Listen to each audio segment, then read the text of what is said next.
How to connect Xbox controller to Mortal Kombat 11. In this video, I'm going to show you how to connect your Xbox controller to Mortal Kombat 11. To connect your Xbox controller to Mortal Kombat 11, you have two primary options, wired and wireless. For wired connection, use a USB to USB-C cable for Xbox Series, XIS controllers, or USB to micro USB for Xbox One controllers. Simply plug the controller into your PC and it should automatically configure with Windows 11 or 10.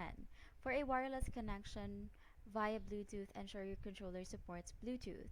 Now turn on Bluetooth in your PC settings by going in your search bar or your taskbar, and then click on the utility section and then turn on your Bluetooth.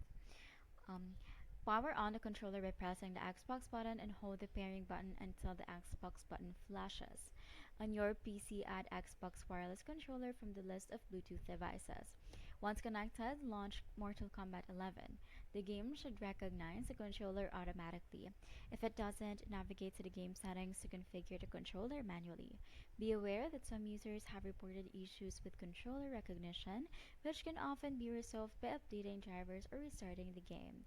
And that's how you connect your Xbox controller to Mortal Kombat 11.